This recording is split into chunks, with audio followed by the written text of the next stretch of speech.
Good afternoon. Thank you for joining us today. I'm Mary Beth Vitale, and I'll be moderating our webinar today on the top concerns for compensation committees facing another uncertain year. We've just endured a year like no other, and many of us are entering 2021 facing many of the same questions we've been wrestling with for months. Thankfully, vaccine availability is some very welcome news, but even that presents another unknown variable. There are so many issues on the table overall, but today we're going to focus on 5 compensation and human capital management topics that should be top of mind as our boards reconvene. I'm joined by Greg Steckel and David Rangham Meyer. They're going to share a mix of practical guidance and some insight on emerging issues. Before we get started, Sienna Breen with the NACD education team will cover a short list of our housekeeping items. Sienna? Thank you very much, Mary Beth. Audience, as Mary Beth said, we have a few housekeeping announcements before we get started. First, I'll talk about the tools you have available in your webinar console. In the top right corner of your webinar console, you can submit a question to be answered by our speakers during the program, time permitting. Please note that if you submit a question, you will be opted in to receive future executive compensation thought leadership from Meyer. And in the bottom right corner, you can download a copy of today's slide deck and access additional resources. Today's slide deck is also available on pearlmeyer.com at the URL on your screen. As always, a recording of this webinar will be available early next week at both nacdonline.org and pearlmeyer.com. Your participation in today's live webinar earns you credit toward maintaining your NACD credential. If you are enrolled in a fellowship program, you will automatically receive 1 skill credit for your participation. If you are working toward maintaining your directorship certification credential, you will automatically receive 1 recertification credit for participating. Please note that you must attend this webinar for at least 50 minutes in order to receive either credit. Finally, we will have a few anonymous evaluation questions at the very end of the program, and we'd appreciate your feedback, so please stick around at the end of the webcast to answer those questions. And now I'd like to turn it back over to Mary Beth to get us started. Thank you, Sienna. I'd just like to go over our agenda. Again, the topic is the top of mind compensation and human capital management topics for 2021. And Greg and David are going to focus really on executive compensation throughout this discussion with lots of other interesting topics to be able to be discussed. The agenda, as you can see here, is a discretion of what the discretion the comp committees will have, what type of disclosure you're going to need to do when and if you decide to do any sort of discretionary activities, plus the disclosure that is needed just in normal course of business. David will then pick up with strategic alignment of what needs to be done given the tumultuous time we're in. He'll also deal with goal setting, again, given the situation we're dealing with for all of our boards. And then Greg will end up with organization health, which is usually is landed in the compensation committee. What I would like to suggest, if you could, when you have a question, we're going to hold the questions until the end of the presentation, but a lot of times you'll forget your questions. So please send in your questions through the chat box, and we will be accumulating them. And at the end of the session, I will answer, or I will ask those questions, and either Greg or David, whoever is best suited, will respond to that. So I'm now going to turn it over to Greg. Greg? Thank you, Mary Beth. We're going to start right away here with the first topic that Mary Beth mentioned, which is discretion. And we've got 2 different views of this that we're going to talk about today. One is what we're calling version 2020, which is a little bit backwards looking, although many of us are still in the process of trying to figure out how to use discretion for 2020. And then we'll talk briefly about discretion as we move forward here into 2021. I think just for a little bit of context, to acknowledge that COVID-19 certainly impacted different companies very differently. On one side of the spectrum, we've got companies that have been severely negatively impacted by COVID. Think about restaurants and airlines and other aspects of hospitality. And then way over on the other side of the spectrum, we've got companies that have been positively impacted by COVID. Think here about essential retail, streaming video, et cetera. So in normal years, for those of you who follow sort of the 80-20 rule, that 80% of the time it's business as usual and 20% of the time it's unusual, I think we would all agree that 2020 falls in the unusual category. So with respect to discretion, I'd say that the primary area where we see boards and comp committees in particular focusing their attention is with respect to their 2020 short-term incentive plans. And again, there were a few companies in that severely negatively impacted category that went ahead and reset their plans, for the second half of 2020. But most companies, in our experience, said, let's just wait until the end, take into consideration all facts and circumstances, and apply appropriate discretion at the end of the period with regard to bonus payouts. And in a lot of cases, these bonus plans were not just at the executive level, but they were really top to bottom across the entire organization. And so in thinking through the use of discretion, I think one of the things we've realized, and as you on your committees and boards have realized, is that there really have been a lot of things that need to be considered when we're in this world of exercising discretion. So here on the right-hand side of the slide you're looking at, I think shareholder alignment and optics was front of center, for most committees, which was, are we doing the right thing for our shareholders? And right after that came, are we doing the right thing for our employees? Are we being fair, top to bottom across the organization? Also, a lot of concerns about, maintaining the integrity of our pay and performance alignment. So at the end of the day, even if we do apply discretion to override bonus formulas, for example, are we still going to be able to demonstrate that we did have a tight connection between pay and performance? And then retention certainly came into play, which is, this was an external shock for the most part. This wasn't a leadership team that steered us into a ditch. It was a ditch that we ended up going into. And so everything we're doing around pay obviously had a little bit of a focus, not only, again, on the alignment between pay and performance, but whether it was going to be sufficient to motivate and retain the team. And then there were some more, technical aspects of, how is this going to differ from what we've been accruing for accounting purposes? What if we are going to make some adjustments to short-term or long-term incentives? Let's make sure we understand how it's going to impact our P&L. Certainly disclosure was front and center in these conversations, knowing that we were going to have to write it up, talk about it, disclose it as to not only what we did, but why we did the things that we did.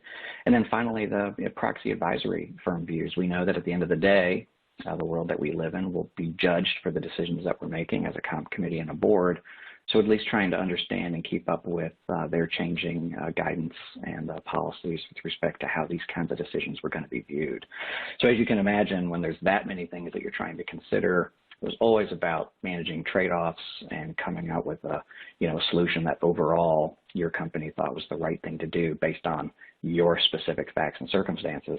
And Mary Beth, I know you're on so many comp committees and boards, you probably have dealt with this issue front and center. It'd be great to hear from you, maybe an experience along these lines. Yeah, thank you, Greg. Yes, one of the boards I serve on is a technology board, and I chair the board, but I also sit on the comp committee. And we're one of the boards that we waited to make the decision of how we're going to handle bonuses where we were affected negatively given COVID. One example on this particular company, about 20 to 30% of its business is a Wi-Fi business, and it serves the airlines Wi-Fi, the airports Wi-Fi, the hotels and motels Wi-Fi. So you can imagine that business was really, suffered dramatically. What kind of complicates it for us is that we repurpose some of the people that were in there to the areas that wasn't negatively affected, but they're still holding down the fort for the Wi-Fi business. So we are right now in the midst of probably making a discretionary decision and to say that, look, we do not want to hurt our employees. It's something that was no fault of their own. So we will probably go ahead and make adjustments. And having to deal with how we deal with the people that were repurposed, we have to kind of figure that out because some of the business, do they get paid on the other companies or do they pay on the other divisions or do they get paid on the an adjustment for the Wi-Fi? So there are challenges, and I think at the end of the day, we want to be fair. We want to, you want to keep your employees happy. This is something that was unforeseen, and so, but it definitely adds to the complexity of the comp committee. So that's where we're at right now. Yeah, I think that sounds real familiar probably to a lot of people on the session today. I'd say a couple of takeaways down at the bottom there that, more than ever, we saw business needs really trumping sort of the proxy advisory firm views or trumping benchmarking, knowing exactly what everybody else was going to do. It was just the case that things were happening so quickly that there just wasn't a lot of information to go on. And so comp committees and boards really did have to rely on just thoughtful and reasoned judgment as they continue right now to work through these decisions as to if discretion will be applied, and if so, to what extent. And as we point out there in the last point here, certainly disclosure, we all know of these decisions, is going to be paramount to success. Greg, just a little subset. I think my comp committee, we're depending on our advisors such as Meyer. We depend on them to give us some advice and discretion of what we can do and not do and what the impact is. So I think it's really important to look to those other pieces of advice also. So that's just one aspect I would mention. Absolutely. You can imagine we stayed as busy as possible trying to have the latest and greatest information available to all of the great companies that we work with regard to actions being taken, things being considered. And you're exactly right. I think having a good partner in this process certainly helps out. If I think about 2021 now, so a lot of comp committees are meeting now over the next 2 months, and they have this Herculean task of trying to figure out what to do with respect to last year's bonus plan. But at the same time, now we have to figure out what to do with our 2021 short-term and long-term incentive plans. So we're right in the middle of having to do both of these important things simultaneously. And unfortunately, I think a lot of uncertainty remains. And so I won't spend too much time here because David's really going to take us through a lot of great information on metrics and goal setting and things that we can do in the current environment. But in terms of the high-level topic of discretion version 2021, do we need to think about increasing the short-term incentive opportunities for 2021, perhaps partially to offset what we missed out on in 2020?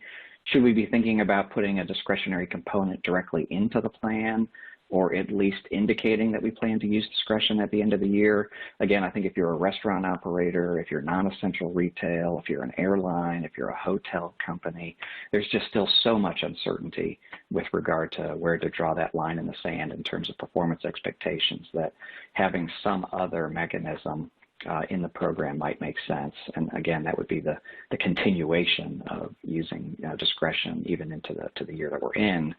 And then on long-term incentives, of course, sort of the parallel questions. Do we need to do anything more? Do we need to change our mix in light of, the crystal ball just not being as clear as we need it to be in order to be in the business of trying to set multi-year, financial targets? So as you can imagine, as I'm sure all of you are going through these Q1 comp committee meetings, probably never going to have more robust discussions, materials, and things to sort through.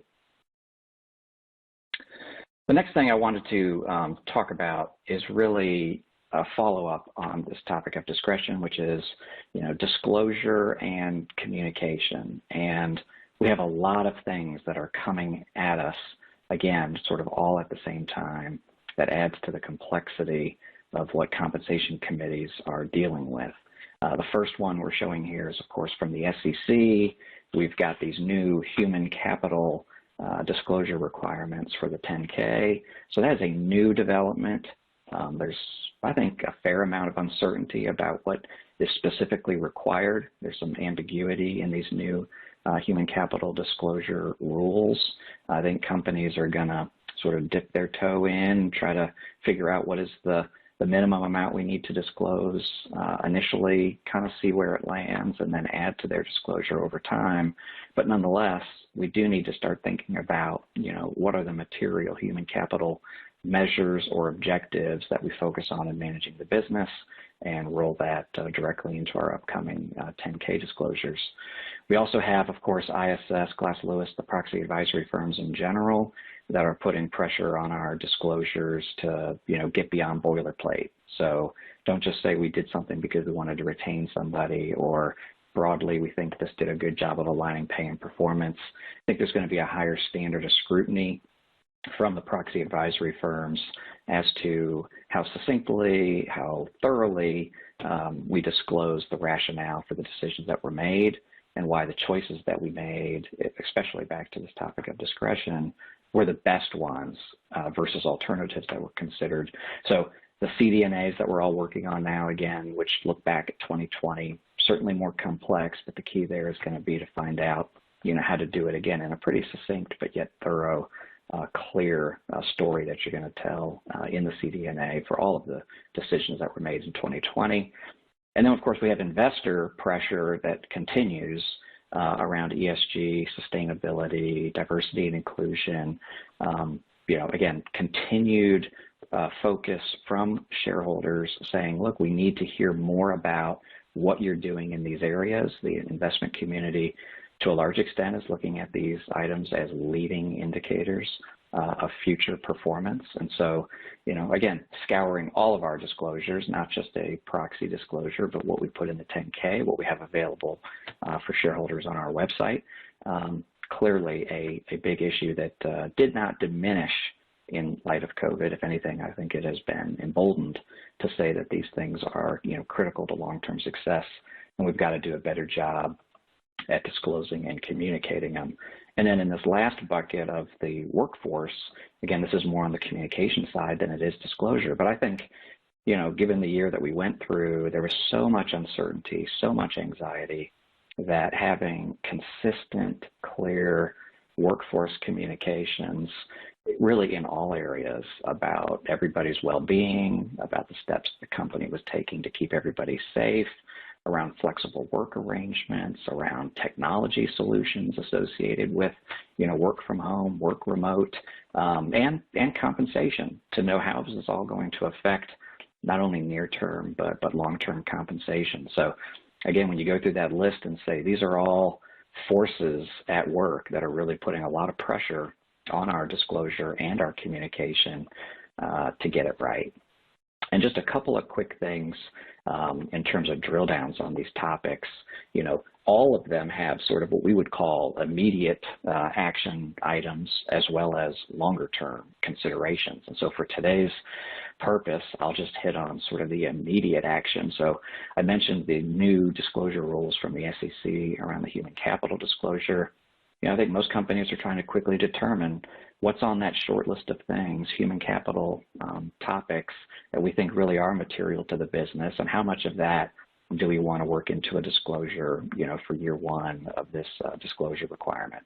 And so there are tools available, I think, to help you think through what's the total list look like, the 30 things you could talk about, how do you get that down to the 10 things that are really important for your business, and then how do you get that down to the 4 or 5 things that you think would be compelling to disclose. And so a lot of companies are going through that process as we speak. I touched on the importance of the CDNA this year to tell the story. We've always said, you got to get beyond boilerplate on the CDNAs, but this year in particular, getting beyond boilerplate and really using plain English, addressing the issues you faced and the decisions that you made head on, and having the conviction around the decisions that you made to go ahead and let them see the light of day and stand behind them as being the right decisions that were made for the business. So the human capital disclosure in the 10K, the CDNAs this year, clearly anything around ESG, sustainability, that you can work into all of your disclosures, as I mentioned, website materials, 10Ks, proxies, continuing to advance the level and quality of our disclosures in those categories will be critical. And then, of course, make sure that whatever the year-end messages is to employees, whether it's about pay, whether it's about where the company is today, whether it's about where we're heading as a company in this sort of new world, again, clear, I think, consistent communication to employees has never been more important. So having hit the first 2 topics at a high level with you, I will now turn it over to David. Hi, everybody. After we've covered Greg's topics, I think the real thing that I want to bring to this third point about revisiting the business strategy and the alignment of compensation is this is kind of your moment in the process to breathe. once you've handled some of the issues that have been front of mind coming out of 2020, I think it's time to take a moment and reflect on what 2020 has brought to your business and what both the short-term and long-term impact that has from a business point of view. You know, some industries have been positively impacted, some industries have been negatively impacted, but every industry has been impacted. And every client that I've spoken with is planning on doing something differently heading into 2021 than they were planning on doing heading into 2020. It's easy for us involved in these annual cycles of incentive compensation to, I think, get a little bit disconnected from, you know, what is really the core idea of incentive compensation, which is that it is meant to drive behaviors that are key to the success of the business. So I think this is really the moment to think about what have we done differently, and what will we continue to do differently in the future, and how is this going to impact us? How is this going to impact the accomplishments that we need to achieve in order to really drive our long-term success? And how are we going to work with our employee population to make sure that they are appropriately incentivized to go out there and achieve these accomplishments that we need? Some key questions are laid out here on this slide.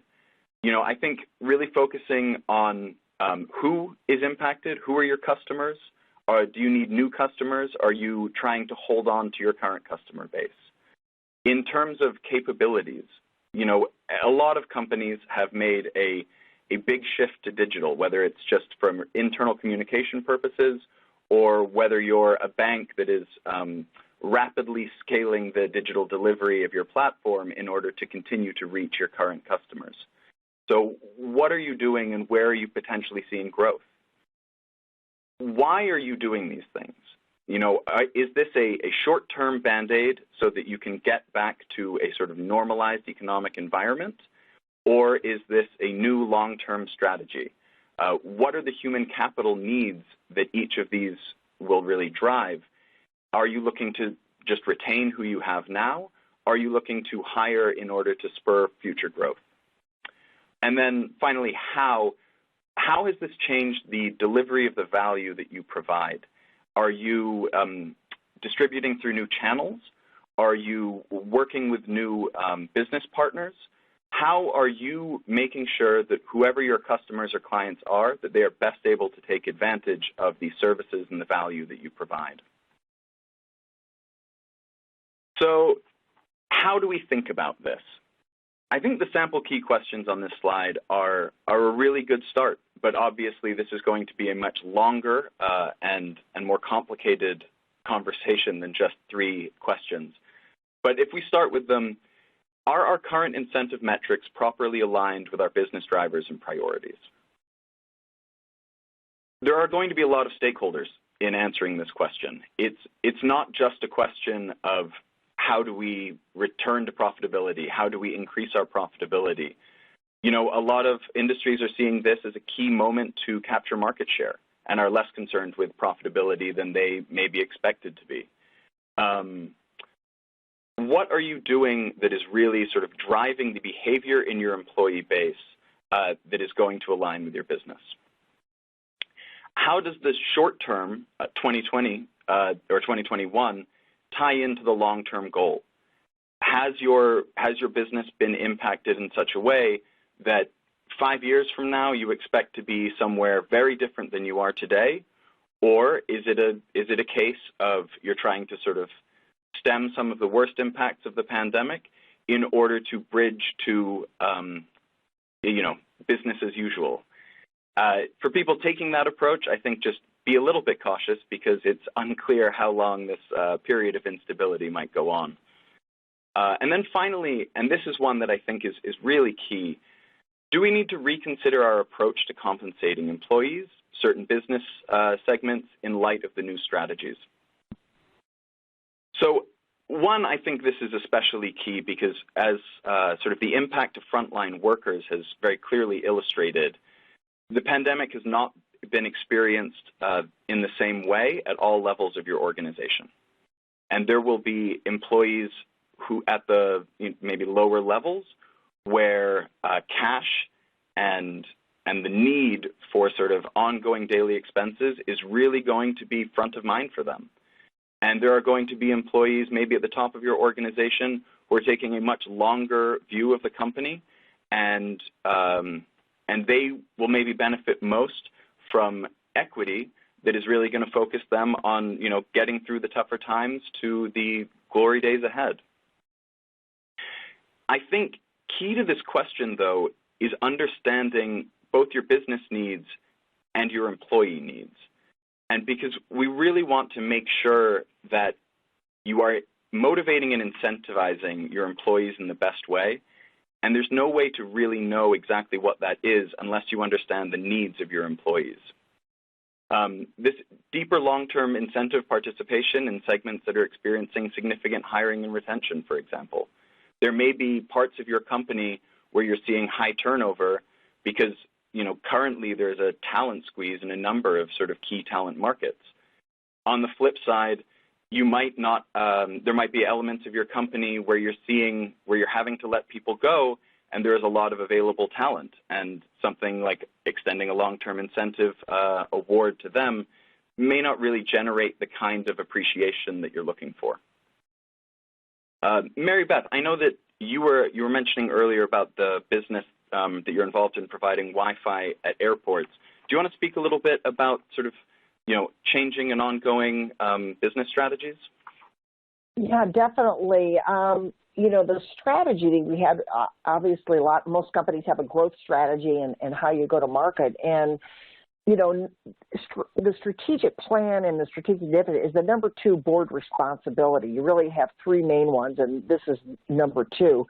And so at every meeting, strategy needs to be discussed, and corresponding with the strategy is how you compensate to be able to achieve that strategy. And what we are having to do is change the growth strategy, which was for new customers, new relationships. But with the Wi-Fi, we had a lot of customers that were enterprise customers, not necessarily the airlines, but we had many other enterprises that used our Wi-Fi for their employees when they traveled, and obviously they weren't traveling.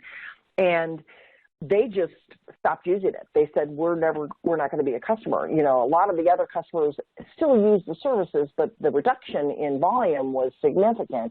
So we had to put together, and we're in the process of totally pivoting here and looking at, because it's probably much easier to gain back a customer than to try to get a new one. And so we're putting a whole compensation plan to go ahead and identify the ones that we've lost during this time period because of COVID, and how do we compensate them for that, because those hopefully would be quick wins as soon as, obviously the vaccine is more ubiquitous throughout the nation and that people start traveling more. So it's something, and that's the reason why you need to have it on your agenda every single quarter, because you want to be able to be nimble enough to have a course correction at any time of the year, and more so now because things are changing, and none of us have ever been through, a pandemic like this before, unless you're older than 100 years old. So I think that this is what we're having to do, is pivot and change the strategy of how we're going to grow, at least in the short term, for our business. Hey, David, one other quick example before we move on. This is actually unrelated to COVID, but we're working with a company that is going through a massive transformation of their strategy. They were slow growth, mature business. It's in the financial services industry, and they've completely pivoted to try to be this really aggressive growth company. They brought in a new CEO. It's a different vision. It's a completely different strategy. And so when you think about the changes that they've made to their short-term incentive plan, the metrics, again, used to be total revenue. Now it's, revenue from new products and services. Used to be sort of return on assets, now it's going to be EBITDA and cash generation. In the long-term plan, they have inserted stock options into the mix, whereas before they had always been mostly time-based RSUs. Again, slow, stable company. But now, again, if you're going to kind of put your money where your mouth is and say we are going to be a much more aggressive growth company, the stock options clearly line up with that notion of value creation. They even did a special one-time grant, top to bottom, in the organization to get everybody excited about their new vision and strategy. They called it an alignment grant, and it was premium priced stock options, believe it or not, to say, look, we think there's so much potential here to grow that these grants not only demonstrate that commitment, but will provide a great long-term incentive opportunity for all the employees in the company who were kind of there, for day one of the new growth strategy. Well, and I think that, it's a really great example, because one of the other things that I was going to talk about is just once you've made all of these decisions, communicating the new direction of the company, or even sort of the temporary direction of the company, to your employees in order to get them in line and to buy into the new strategy and really support it to the best of their ability, that's going to be very, very key.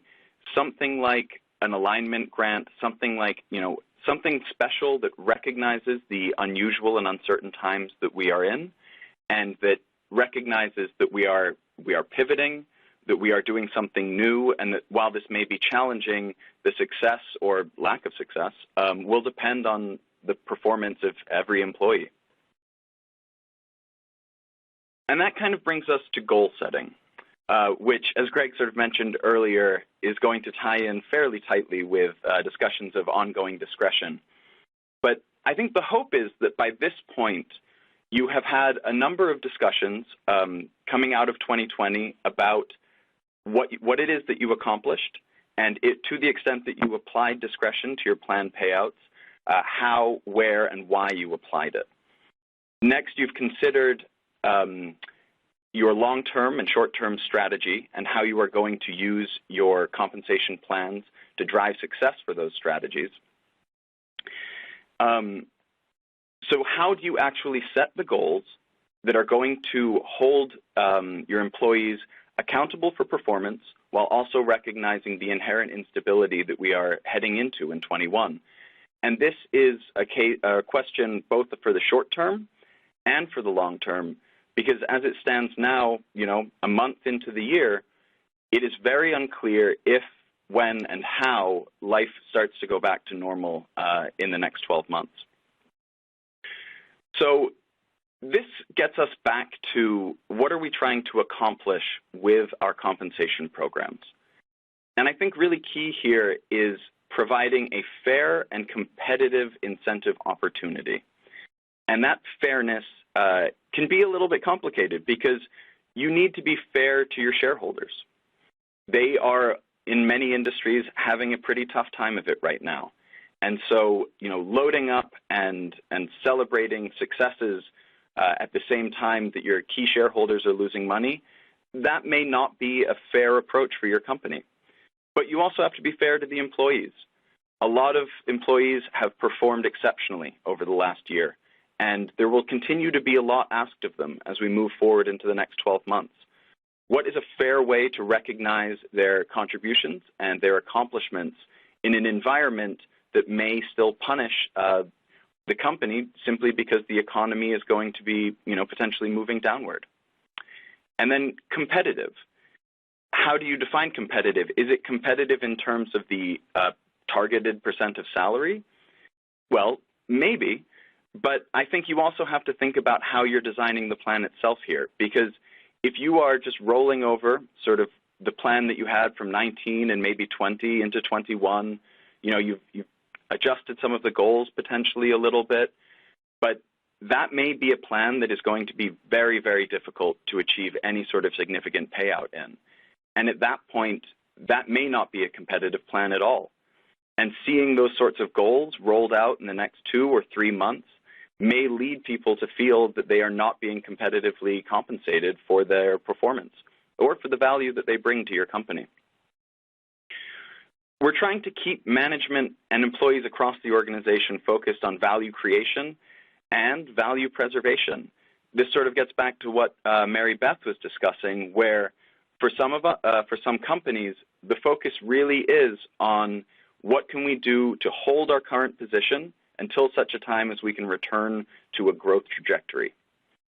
And it may be that you have to reach out to investors, reach out to your employees to make sure that everyone is on board for value preservation being the key driving factor, for the next 12 months. And then I think the last bullet, this is where discretion really comes in again, because we need to continue to hold management accountable for overall firm performance, not just narrowly on controllable performance.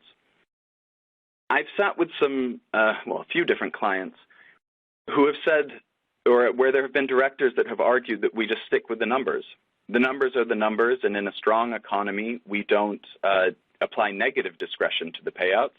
So in a weak economy, we shouldn't apply positive discretion to the payouts. I think that in 2020, there was a very, very strong case that no one saw this coming. It came in mid-year, and that everyone understood that discretion was going to be the name of the game.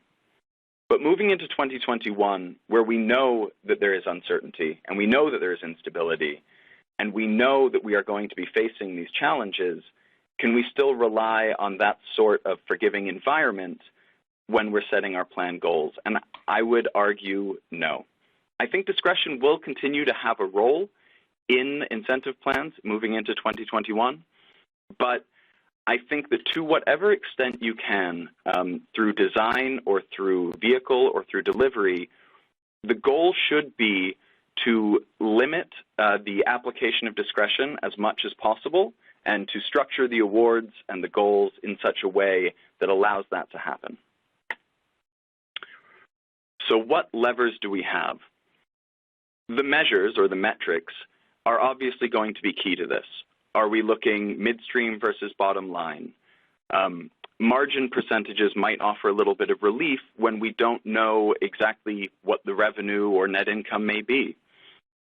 We can be a little bit more specific, I think, coming out of 2020 when it comes to predicting what sorts of exclusions, inclusions, or adjustments we might make to our metrics at the final stage in order to determine final performance.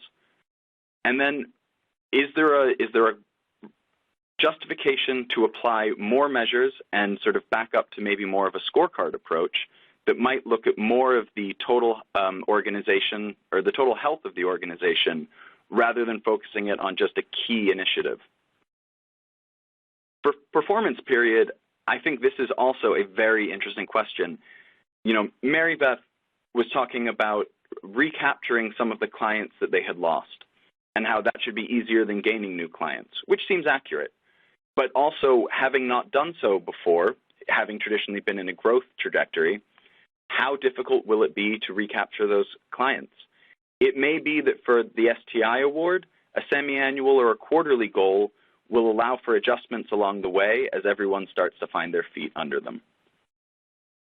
For LTI, I think this is an especially challenging one, because this is going to be somewhere where there is going to be a lot less sympathy for the application of discretion, but also where we really don't know what the economy is going to look like 3 years down the road. And that is why a different approach to this may be better, whether it's looking at the end state instead of a 3-year average, whether it's building in some ability to focus on the best of 2 years, or even curtailing the performance period so that it's less than 3 years, but leaving an extended vesting period on it to retain the retention element of those awards.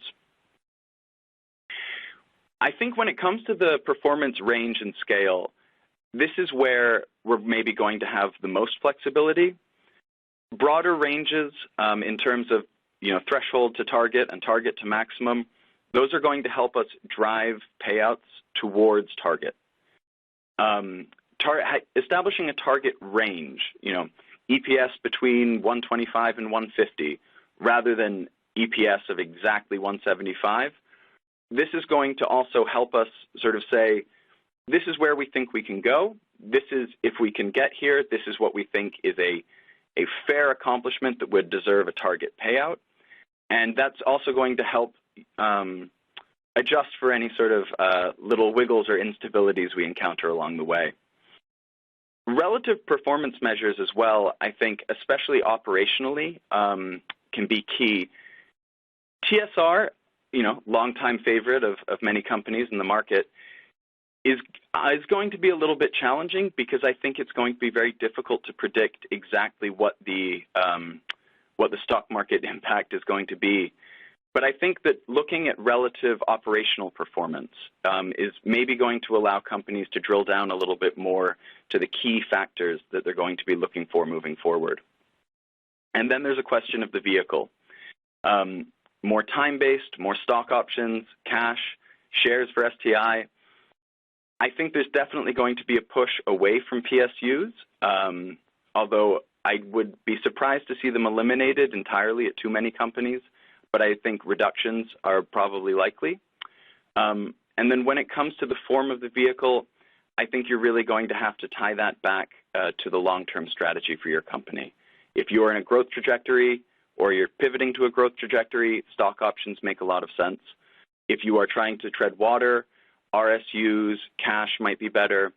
And then shares for STI, I think that will really depend on the way that your plan is written, but could be a very good option to get a little bit of additional buy-in from the top of the house. With that, I turn it back over to Greg for organizational health. Hey, thank you, David. Hey, one thing before we move on to this topic, just a little nuance on goal setting for positively impacted companies. A couple of things we're working through. We've got one organization that had a very strong 2020. COVID was good for their business, and now they're looking at their 2021 forecast, and it's down year over year because the tailwinds just aren't as strong continuing into 2021 as what they experienced in 2020. So if you think about goal setting under a short-term incentive plan in that environment, normally we like to have the budget for next year be higher than the prior year's actual result. And so I think a lot of these positively impacted companies are saying, look, is 2020 a year that can be used as a comparable, or should it not be? Should we go back to where were we in 2019, show where we're planning to be in 2021, and look at our growth over that period of time, almost as if the anomaly of 2020 didn't happen. So even in that case, again, having been positively affected in 20 can still lead to some goal-setting challenges in 2021.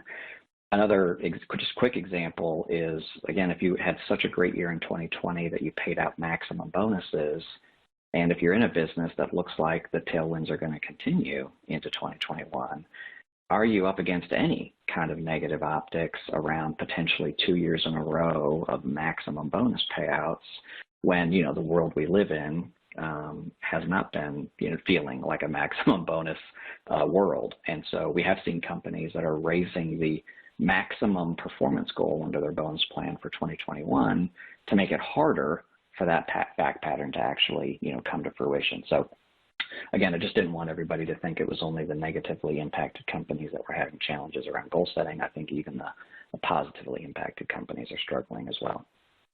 And that, with that, brings us to our last, but certainly not least, topic here of organizational health. And when we say organizational health, what we're really talking about is the three things in the diagram there. We're talking about leadership, we're talking about culture, and we're talking about talent development. And, in this regard, the world was changing long before COVID in terms of diversity, social responsibility, sustainability, all of the things that we've talked about affecting companies and boards. I kind of look at it as COVID really kind of put a spotlight on these three areas in particular of leadership, culture, and development, because some companies have been crushed by this changing dynamic in our world, and other companies have prospered. And to a large extent, we think that it really can hinge on or pivot upon these three items of leadership, culture, and talent development, and that boards really have an active role to play in guiding companies down the right path. And let me just drill into a little bit of what I'm saying here at a high level. If we think about leadership, if I were to just highlight, one of the elements in this table for you, it would be to, take a broader view and clarify what your leadership competencies are. And if you look at some of the words here around vision, character, empathy, humility, social responsibility, listening, I mean, these are things that may not have made the list of competencies, for example, for a CEO 10, 15 years ago, and they are front and center competencies to lead and manage in the world that we live in today. And so, the question for boards is, are you actively screening for these kinds of competencies, even if you've gone through the process of identifying the competencies that are important for a leader in your business, in your industry, on a global basis. So in many of the companies we're working with, a lot of work to be done, a lot of good progress, but a lot of work to be done. When you think about culture, what I would highlight there for you is this notion of recognizing and rewarding leaders that are able to instill this kind of progressive culture, because it's hard to do. So if on the first hand we've identified the competencies, on the second step we've actually hired against those competencies, now really the question is, are we rewarding the results of that through what we see in terms of the culture of the organization, and building a culture that has the ability to drive long-term sustainable value creation, even if the winds are changing and things are blowing in different directions. And, I would say there's the recognition piece of this. We talk about recognizing and rewarding these things. The recognition piece can be as powerful as the reward piece on some of these dimensions. So we don't have to jump all the way towards finding a way to link this directly to compensation. I think finding ways to communicate better, to recognize people at all levels, up and down the organization, for successfully moving the organization in the right direction, has the power to really drive change. And then the last thing around talent development, again, the one thing I'd highlight on here is about, ensuring that the board has visibility into the management team and understands, everybody's strengths and areas for development.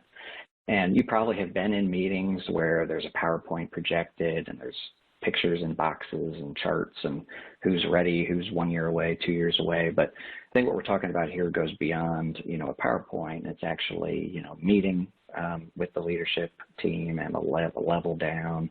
It's mentoring leaders at all levels in the organization. A lot of the board members we work with, I'm sure a lot of people on the session today, are doing this, where they serve as a mentor for members of the management team for the boards that they're on.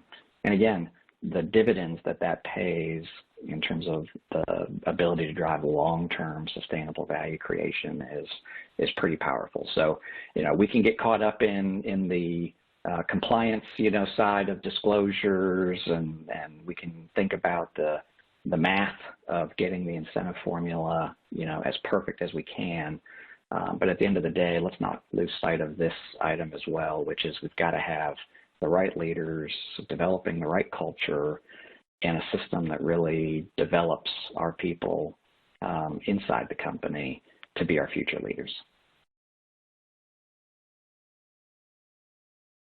Great, thank you. Greg, that was a great recap of all that. Let me just go through some of the key takeaways, and then we'll get to the questions, because we have quite a few questions that have come in, and I think they're very insightful. So, as Greg and David have mentioned, discretion is necessary and appropriate. So if you're going to do that, it's really key that you disclose it and let people know why you did, let your investors know why you did it. And I think that's a key to that. And as you know, your strategy, most likely, if COVID has affected you, is going to change, and that you need to make sure your pay program is aligned with the strategy that you have. Goal setting, challenging. 2021 is not going to be any easier than what you had to do in 2020 in terms of resetting any goals. And then lastly, we've got a new paradigm here shift with organizational health that boards in the past have not spent a lot of time in that area. So it's something that we'll be dealing with. So we're moving on to the questions. I'm going to start with the first one here, which I thought was a great question. This is for you, Greg. And the question is, what is your insight around discretion to pay a short-term bonus when a public company received a PPP loan? Yeah, that's a great question. We're getting a lot of these questions in the U.S. We're getting a lot of these questions outside the U.S. And unfortunately, I don't know that there's a prevailing view or answer to the question, other than in a lot of cases, it just doesn't feel right to be paying bonuses if we took federal assistance. So that's more of the Greg Steckel survey of the world in terms of the conversations I've had with companies that have taken assistance and how they've wrangled through that conversation.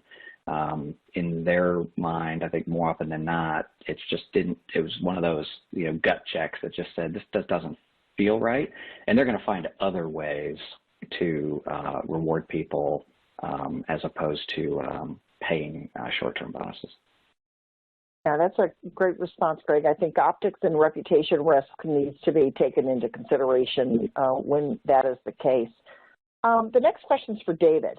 David, are the new human capital disclosures required for the 10K to be filed in this March, which would be for 2020, or is it effective for the following year of your 2021 10K?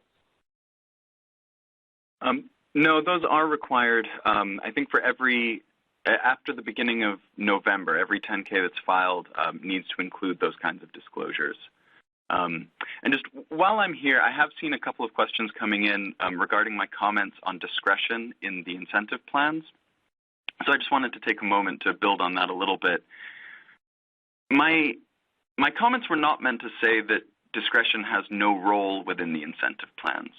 It's more that the role that discretion plays should be as a sort of backstop for when the plan as it is designed fails to appropriately reward and recognize the performance of the participants.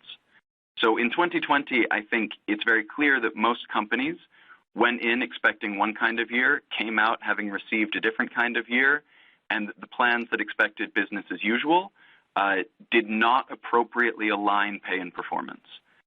I think moving forward into 2021, what I was really trying to say is that whatever steps can be taken in order to reduce what might be the necessary application of discretion at the end of the year, I think should be taken now, or at least should be considered and discussed. And the goal should be to design a plan that is flexible enough that it can take a number of different scenarios and still appropriately tie performance with pay and reward employees appropriately for their contributions to the company. David, there's another question that kind of, I'll ask it now, that it kind of goes in line with that, is this, as you see companies consider a series of one-year plans instead of a more traditional three-year plan for long-term incentive, if so, do you also see a change or a reduction in the payout metrics? So you've answered some of that, but I think 1 year to 3 year was a great question, so I'd love to get your insight on that. Definitely. And Greg might have some more insight on this. I haven't had any of my clients discuss moving entirely to a one-year plan, but definitely the idea of setting annual goals has come up and been discussed quite significantly. And so this is just to say that I think there's flexibility to not necessarily decide exactly where you think you'll be 3 years from now in order for people to receive a payout. But at the same time, I do think that the way that long-term incentives work, they work best when they are tied to performance over multiple years. So how you can appropriately set those goals, there's a few different levers you can pull, but maintaining a multi-year performance focus would still be better in my mind than switching entirely to a one-year goal if it's avoidable.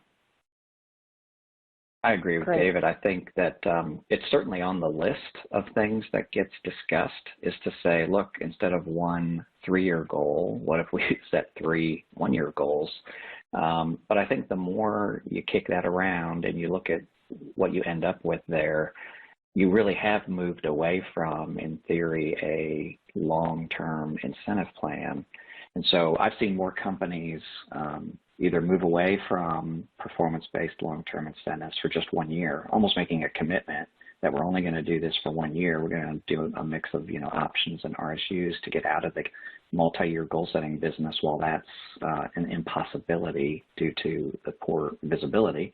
And other companies, have gone to things like relative metrics, not only the old standby of relative TSR, but in quite a few cases, relative financial metrics, which is hard to do, but another way to get you out of the absolute 3 years from now goal setting, but still have a plan that's measuring performance over more than 1 year.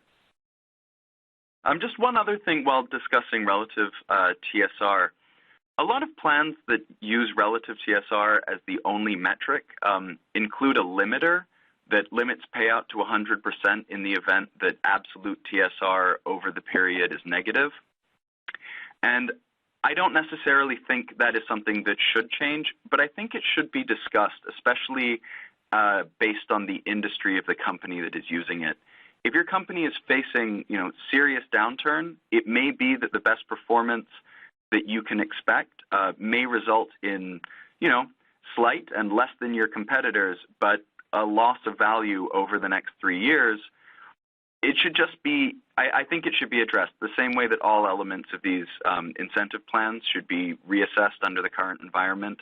I think that might be a specific one where your investors may understand why you would pull that out of the plan for a year or two. Got it. Thank you, David. The next question, which may end up being the last question we have, is that this is for Greg, and I'm very interested in this. One serving on the comp committee that I serve on is, have any of the proxy advisory firms provided guidance on discretionary comp changes? Well, yes. I mean, they have, ISS in particular at least came out with, occasional periodic guidance as to, what they thought was reasonable, considerations given the year that we were in. So there's some information out there, in particular from ISS, talking about, case studies and examples of, if you're going to exercise discretion, here's one that we think works. Here's another example that we think works.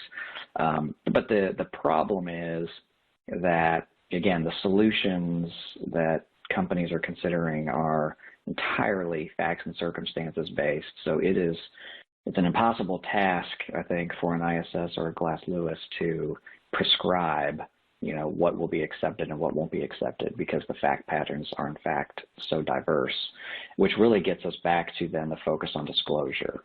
And I've actually seen that as a positive development out of ISS, in that they've at least acknowledged that the disclosure is an important element of their evaluation. So to me, that, again, acknowledges that every situation is a little different. We don't expect every company to make the same decision. And so please, please, please do a good job of disclosure. And if you do, we might be on your side. And if you don't, we might not be on your side.